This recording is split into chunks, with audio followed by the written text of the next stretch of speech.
Buenos días familia Chiotti, bienvenidos una vez más a su canal. Hoy vamos a preparar unas deliciosas galletitas de avena, de dátiles, de coco. Una receta súper sencilla, muy deliciosa que puedes usar para acompañar alguna tardecita de café.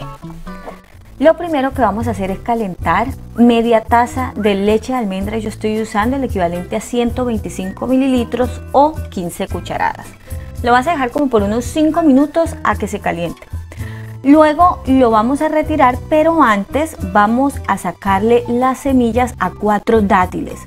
Si no tienes dátiles, tú puedes endulzar con cualquier otro tipo de endulzante. Yo siempre les recomiendo stevia pura, puede ser también fruto del monje o bueno, lo que ustedes deseen. Luego van a poner los dátiles que ya cortamos y vamos a poner encima la leche de almendras que está bastante caliente. Y luego vamos a agregar una cucharada de mantequilla de maní. Si no tienes mantequilla de maní, no te preocupes, la puedes omitir. Mezclamos muy bien y luego vamos a agregar una cucharada de vainilla. La vainilla siempre le va a dar muy rico sabor a nuestras galletas, así que por favor no la omitan. Una pizquita de sal y luego vamos a agregar de 1 a 2 cucharadas de aceite de coco. Puedes usar también mantequilla. Una vez tengas todos los ingredientes líquidos, lo vas a agregar a la licuadora y yo voy a integrar medio banano que tenía por ahí en la nevera y de esta manera pues no voy a agregar ningún endulzante. Luego agrego una taza o el equivalente a 12 cucharadas de harina de avena y voy a hacer exactamente lo mismo con avena en hojuelas, 12 cucharadas aproximadamente.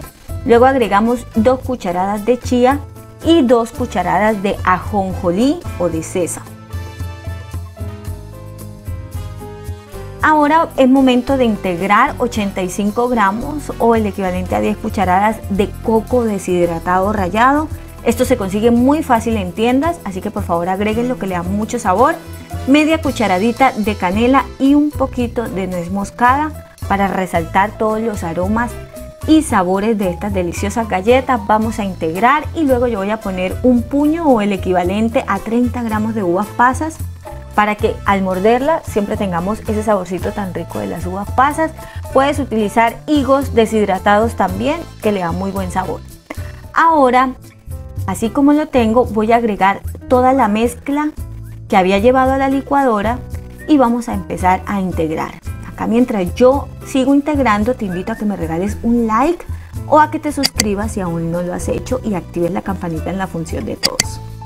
Luego vamos a agregar un huevo y vamos a agregar media taza de agua tibia.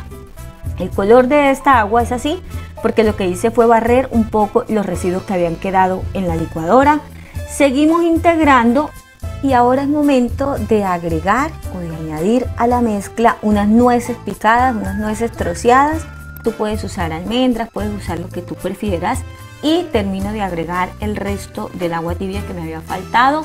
Seguimos mezclando hasta lograr integrar muy bien y que tengamos una masa así tal cual ustedes están viendo. Ahora vamos a empezar a hacer las galletas.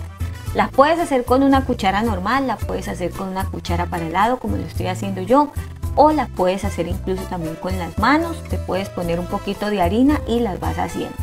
Las vamos a poner en una bandeja. A mí en total me salieron alrededor de 32 galletas. Hago unas más grandes, otras más chiquitas. Y a las grandes lo que voy a hacer es ponerle una nuez en la mitad porque esto le da muchísimo sabor, quedan crocantes, es delicioso. Y le puedes poner también ajonjolí por encima.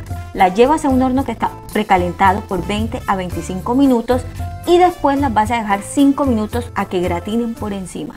Y listo, este es el resultado de nuestras galletas deliciosas, fáciles, ricas. Y díganme si esto no se ve delicioso. Si te ha gustado, yo te invito a que te suscribas y actives la campanita en la función de todos y también para que me regales un like. Son súper deliciosas, súper recomendadas estas galletas. Las preparamos en casa, nos gustan para comerlas de vez en cuando, la verdad. Y también para calmar a veces un antojito, algo así como dulce, sin agregarle azúcar, utilizando solamente el azúcar que ya nos proporcionan los dátiles, el banano, y el resultado espectacular. Recuerden que al final tenemos todos los ingredientes y cantidades usados en esta receta y también te invito para que nos sigas en Instagram, en Facebook. Te estoy esperando por allá. Un beso gigante. Chao.